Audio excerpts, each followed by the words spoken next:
नमस्कार, आपण पाहत आहात इन गोवा 24 तास. LPG सिलेंडरच्या वाढत्या किमतीच्या निषेधार्थ गोवा महिला काँग्रेसनं पणजी बाजारात आंदोलन केले. महिला काँग्रेसच्या अध्यक्ष प्रतीक्षा खलप यांच्या नेतृत्वाखाली झालेल्या या आंदोलनात पक्षाच्या अनेक महिला कार्यकर्त्यांनी सहभाग घेतला.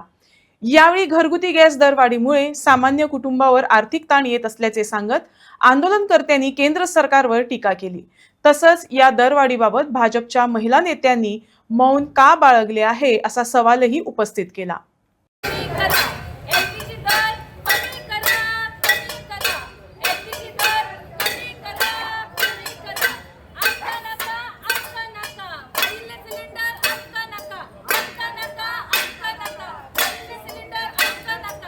एक मागणी आसा सरकाराकडे आयज आमच्या प्रोटेस्टा कडल्यान की तेंच्यांनी बेगींतल्या बेगीन हे सिलिंडर दर वाड कितें पॉलिसी चेंजीस करून कमी करचे. Roll back, immediate roll back of the increase prices of cylinder आणि नॉर्मल सर्वसामान्य मनशांक जी गरीब आसा तांकां सबसिडी दिवच्यो. खंय गेले ते 3 सिलिंडर दिवचे तेंच्यांनी. आतां क्रायसीस आसा, आतां गरज आसा, आतां सगळ्यांक 3 सिलिंडर तेंच्यांनी घरपोच करचे. त्या मनशांनी, सगळ्या मनशांनी कितें करपाचें?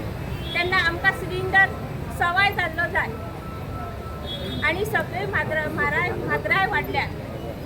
बाजारान गेले सगळेच म्हारग. परत नळाचें बील वाडलां, लायटीचें बील वाडलां, सगळेंच वाडलां. BJPन ही सगळ्याक म्हारगाय केल्लेली आसा ती कमी करपाची आनी सगळ्या कडेन टॅक्स वाडला. आमकां 1,500 दिता तो तेतूनच आमचे सगळे हे करतात.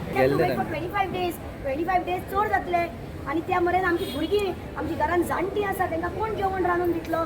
ती बावडी ऑलरेडी रावता, आपल्याक बाबा इल्ली पेज तरी मेळटली काय म्हणून.